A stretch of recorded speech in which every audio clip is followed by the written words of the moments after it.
Promo review பார்க்கலாம். சேனலை subscribe பண்ணிக்கோங்க. பெல் ஐகானை மறக்காமல் கிளிக் பண்ணிக்கோங்க. ஸோ போலீஸ்காரங்க இப்போது சுந்தரத்துக்கிட்ட கம்ப்ளைண்ட் கொடுக்க சொல்லி கேட்குறாங்க. ஆனால் அவர் கம்ப்ளைண்ட் கொடுக்க முடியாதுன்னு சொல்லிட்டு அழுதுட்டுருக்காரு.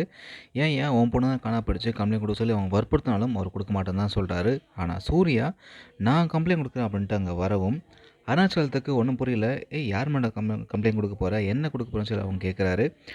அதுக்கு சூர்யா, "என்னப்பா இது கூட உங்களால கெஸ் பண்ண முடியலையா? வேற யாரு? உங்களோட ஒய்ஃப் மேல தான்" அப்படின்னு சொல்ல, அருணாச்சலத்துக்கு செம்மையா ஷாக் ஆகுது. "ஆமாப்பா, இவங்க தான் நந்தினி காணாம தெரிஞ்சதுமே ஸ்வீட்லாம் கொடுத்து கொண்டாடினாங்க. எனக்கே இவங்க மேல சந்தேகமா இருக்கு" அப்படின்ற மாரி சூர்யா சொல்லவும், ஸோ இங்கே சுந்தரவல்லிக்கு செம்மையா கோவம் வருது. பட் இப்போது நம்ம சூர்யா பார்த்தீங்க அப்படின்னா, என்னமோ ஒரு மிஸ்ஸிங் கேஸா தான் கொடுத்துருக்காரு. ஸோ சூர்யா என்ன உண்மை அப்படின்றது தெரியாம தான் அந்த கேஸை குடுத்துருக்காரு. ஸோ சீக்கிரமாவே சூர்யாவுக்கு நந்தினிய கடத்துனது இந்த ரத்னவேலும், இந்த அர்ச்சனா தான் அப்படின்ற உண்மை தெரிய வரணும். அவங்கள போட்டு பொளக்கணும் அப்படின்னு நீங்களும் ஆசைப்பட்டீங்க அப்படின்னா கமெண்ட்ல சொல்லுங்க.